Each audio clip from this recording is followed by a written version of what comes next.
Hey everybody, I'm Zach. And I'm Jesse. You're watching Tesla Time News. Episode 659. And now you know.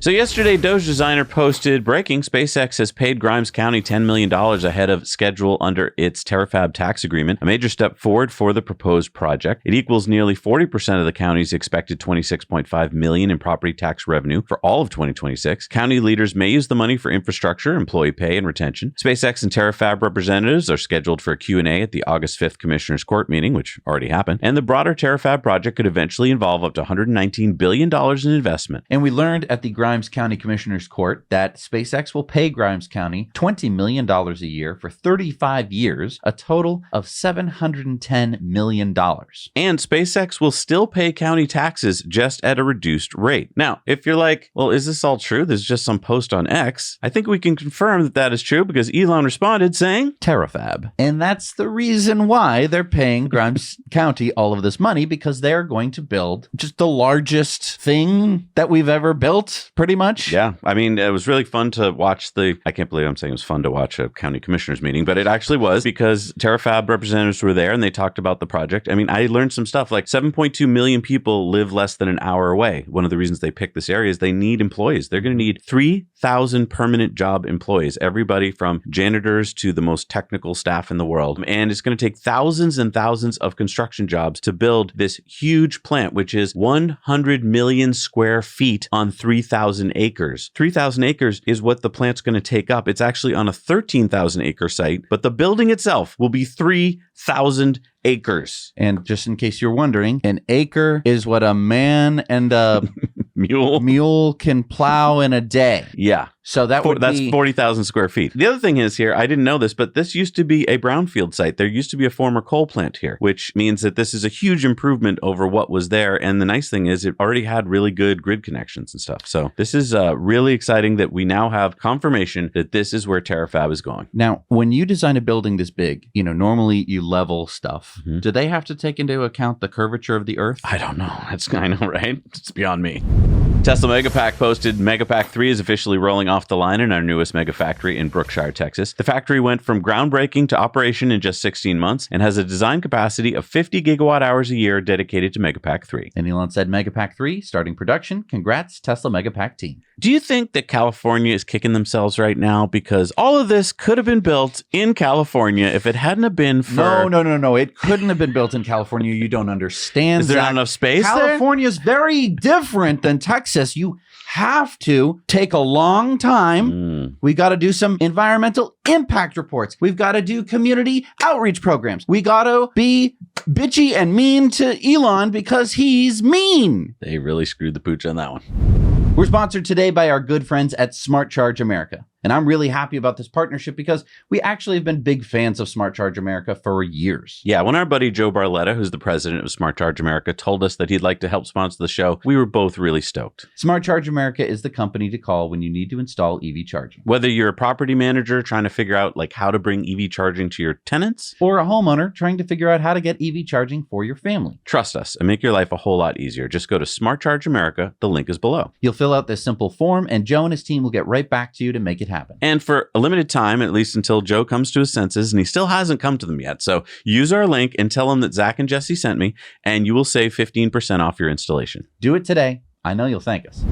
So the charging company EVgo, which trades on NASDAQ under the ticker symbol EVgo, has partnered with Tesla to deploy hundreds of EVgo-owned and branded V4 superchargers across U.S. cities. EVgo has partnered under Tesla's Supercharger for Business program. EVgo currently has about 5,000 charging stalls in operation at more than 1,200 locations across 47 states. Are they really all in operation? That's a good question. I'm sorry. That is good. I've been to a few of them. Good question. It's probably a lot of downtime. But EVgo has the third largest DC fast charging network in the US behind Tesla and Electrify America. So can Tesla owners use these new EVgo branded superchargers? Yes. You'll be able to find them through in-vehicle navigation and in your trip planner. And most, if not all, EVgo supercharger locations will include Magic Dock. So both Teslas with NACS and non-Teslas with CCS can use them.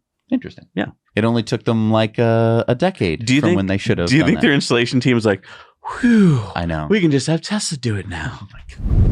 So if you or someone you know lives in California and is interested in buying their first EV, listen up. California has a new EV incentive program called My First EV, and the Model 3 and the Model Y are eligible. You can get $3,500 off eligible Model 3 and Y that have an MSRP of $50,000 or less instantly off the sticker price. You can learn more by going to Tesla's incentive site here. The key here is that you must take delivery before the funds run out for this program. Okay, so when will the funds run out? Well, California pays $1,750 for each incentive. Tesla pays the other $1,750. California put $135.5 million into the fund, and CARB now estimates that this is good for 73,000 vehicles or so. The program started on Monday, August 3rd.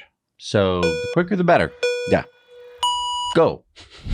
Tesla got their design patent approved for the Tesla Robovan or Robovan on Tuesday. U.S. design patent number USD 11386869S. Patent lists Franz von Holzhausen, Julian Bilodeau, Ian Kettle, and Joseph Robinson as the designers. The application was filed in October of 2024. It does look like a bread box when you draw it out. It does.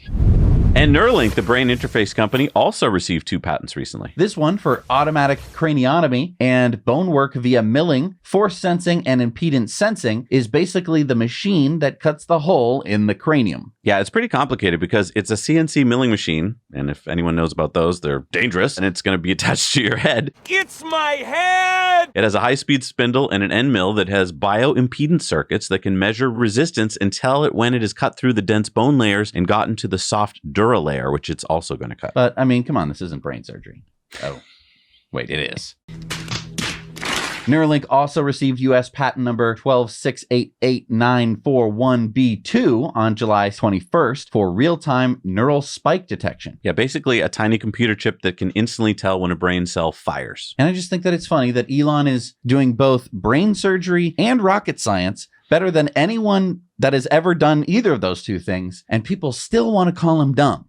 These are people who usually don't understand the brain surgery nor the rocket science. That's true. You can usually ask them. They go, oh, Elon's dumb. And you're like, oh, so tell me about Neuralink. I don't know what Neuralink is. All right, it's time for the Cybertruck Roundup. Yeehaw! The Cybertruck Roundup. Now, I can't remember if we reported on this next story on Patreon bonus stories or here on TTN last week, but basically Tesla is suing one of their Cybertruck suppliers named Angstrom Automotive. Right, because Angstrom bought Anderton Castings, which had been supplying Tesla with aluminum die-cast parts for the Cybertruck and some Model Y components for years out of its plant in Troy, Texas. Yeah, and then in July, Angstrom told Tesla it planned to shut down the Troy plant and refused to release Tesla's custom tooling unless Tesla paid an extra $250,000 per week. Are you kidding me?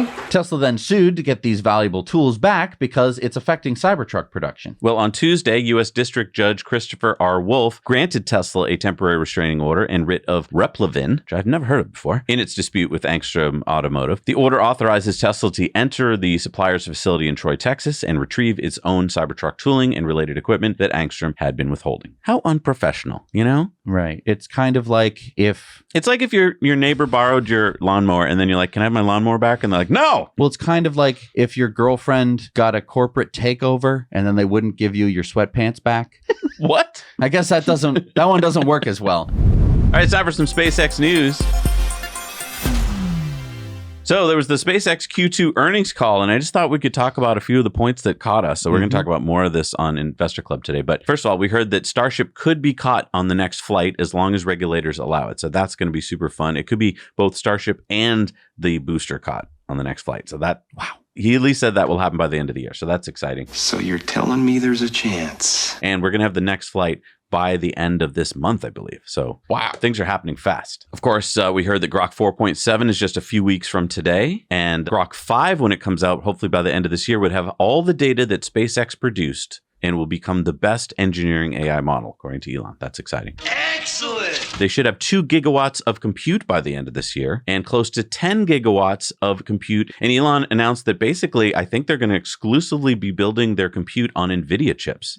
So that's really cool. Cool. They're going to start their StarMind satellite launches next year. Yeah, that's super exciting. That is the AI in space. They're going to start doing it next year. Yeah, with NVIDIA chips. So that's Really cool. Gwynne Shotwell, the president of SpaceX, was on there to talk about the fact that their ARPU, or their average revenue per user, is staying pretty solid at $66 a month. They have 10,200 satellites in space right now with 800 terabits of capacity, and that's before the V3 satellite gets launched. That's super exciting. They have $6 billion in government contracts that were awarded just in Q2. And the CFO mentioned that within the first few weeks of this Q3, they've contracted an additional 6 months at $6.7 billion in cloud service revenue starting in October. Yeah, so Elon said that basically by the end of this year, they should have $100 billion in ARR, that is annualized revenue, which he said basically that's if we do nothing. That's incredible. During the Q&A, we heard some little tidbits that I thought were fun. The aviation industry, basically, they're only like 10% in on the aviation industry, and they think there's a lot more to go. For Starlink? Yeah. Yeah. They've never lost an enterprise customer. So once they've gotten one, they've stuck with them, which is really amazing. That makes sense. And they're super bullish on government and maritime. I mean, these are places that they've already started a foray into, but maritime has been pretty small, and now it's getting to the point where it's very affordable. So that's cool to hear. And Elon said they're basically focusing on their sales teams going out and having to educate enterprises on the fact that their uptime and their bandwidth with Starlink is so good, because in the early days, it wasn't so great. And he thinks that a lot of them kind of thought that's what it always was. So they're now having to go back and re-educate them like, no, you can use this as your primary internet. Right. He also said that they're going to be building out about 15 gigawatts of not AI, but power and cooling for AI by the end of next year. So basically, they have way more cooling and power than they need. So as they get the chips, they can get them running. And he was pointing out the fact that SpaceX is so good at building stuff way more complicated than this, that building AI compute on Earth is like easy peasy. Guess compared to a satellite, it's not so bad. Of course, he talked about robots on the moon, and he said that when they build out robots on the moon, we're going to get to 1,000x the economy of Earth, potentially 1,000,000x the economies of Earth, especially when those factories start firing up, which is crazy because the moon's tiny. And Elon says that during their IPO, they said that they might get to $1 trillion in revenue by 2031. They've now moved that up to 2030. Nice. Going the opposite way that Elon usually goes. That's great. And going back to the fact that their SpaceX engineers are so smart, he said it's kind of like the New York Yankees playing a little league team, that rockets are so much harder than AI data centers. So I just thought that was a great analogy, that we think it's hard to do an AI data center. He's like, our SpaceX engineers are doing rockets, which is way harder. He sees AI demand increasing 200% a year. They're going to have 10 times as many version 3 satellites as version 2. Keep in mind, there's already, 10,000 of them? So they're going to have 10 times as many, and each of them is going to be 10 times better. Right. So we're talking 2 orders of magnitude, more bandwidth, more power. It's just incredible. The thing that a lot of people are talking about is that Gwynne Shotwell mentioned that AT&T and Verizon and T-Mobile make up about $600 billion a year, and Gwynne said that they could take many of their customers. Yeah, we're going to talk about this on Investor Club because this is a piece that I think most people are missing, because I think we get the satellites confused. We hear the V3 satellite, but there's also basically their next-gen mobile satellite, and that's 100 times better than their existing satellite, and that's going to start next year. So a lot to talk about over there. I'm just so pumped about SpaceX, and now we have double the earnings calls to listen to and talk about every quarter. So super exciting. I am just like pumped about SpaceX. In some more SpaceX news, Elon reposted this from SpaceX. Crew 13 completed their training in California this past week. So what we're talking about here is that Falcon 9 is targeted to launch Dragon and the crew to the space station in September. So that'll be a crewed launch, which is always fun to watch. Now, on January 15th of 2025, Falcon 9 launched for the Firefly Blue Ghost mission. Well, yesterday morning, that Falcon 9 upper stage should have impacted with the lunar surface. We don't have video yet, but NASA's Lunar Reconnaissance Orbiter was scheduled to actually obtain this. So we should be getting that in the next few days. We don't know what happened, but it hit the surface at about 5,400 miles an hour. NASA Administrator Jared Isaacman said, for those interested in spent booster impacting the lunar surface, this rare occurrence has decades of history going back to the Apollo era, when NASA intentionally crashed spent stages into the moon for science and seismic research. The reality is that meteoroids strike the lunar surface hourly, with impacts comparable to this upper stage occurring roughly every 6 days. The future lunar base will incorporate reusable spacecraft that not only deliver astronauts and payloads, but also become part of the infrastructure itself. Interesting. Yeah. So for everyone who's like, oh no, the moon, you the moon. This happens every 6 hours. It gets hit a lot. It's part of the reason why we exist on this planet. That's right. Is that it's kind of Takes our the hit. What's It's our shield. What's in football? What's the Oh, defensive back? Yeah. What's that? Oh, that is Secretary of Commerce Howard Lutnick's new modified Escalade ESV armored limo, equipped now with Starlink Performance Terminal. Maybe they should paint it black. But that's branding. It is branding. Although it should say SpaceX on it. It should. But everyone now knows that a white rectangle pointed at the sky means Starlink. So people who they could do a good ad for Breaking Bad where, he throws the pizza on the roof, but the box could be closed and everyone could be like, oh man, you got Starlink. Nice. That's a great ad idea. All right, it's time for our Patreon bonus stories. And we are happy to announce the second winner of our Patreon July giveaway. The EVject Escape Connector goes to Timothy Triplett in Texas. Congratulations, Timothy. So after that tragedy that happened in Idaho at the In-N-Out Burger on Saturday, I think it's made all of us more aware than ever that you have to stay alert, and having one of these in the car. We always have our EVject in our cars for peace of mind so that we can drive away even if we're plugged in. So congratulations again to our awesome Patreon, Timothy. You'll be getting your EVject Escape Connector soon. And on Sunday, we'll be announcing our third July Patreon winner, so stay tuned for that. And don't forget, we have 4 awesome prizes this August for our lovely Patreons. That's right. You can choose from another EVject Escape Connector, a Model Y canopy, a Model Y front cooler, or the Tesla on-the-road vessel. And please join us today on Patreon for our Patreon bonus stories. We'll see you there. We're back from a Patreon bonus stories. Time for the shout-outs. Who do we got? Bradley Ruoff, Cooper Cash, James Gills, Mark Hall, and Trixie Blue. Thank you so much. We can't do the show without you guys. All right, it's time for Elon's X's of the Week. Nick says, breaking, Apple filed for a preliminary injunction against OpenAI and asked a federal judge to put them under forensic supervision. And Elon said, can't trust OpenAI. Now, do you think the judge is going to use AI to do some of the work?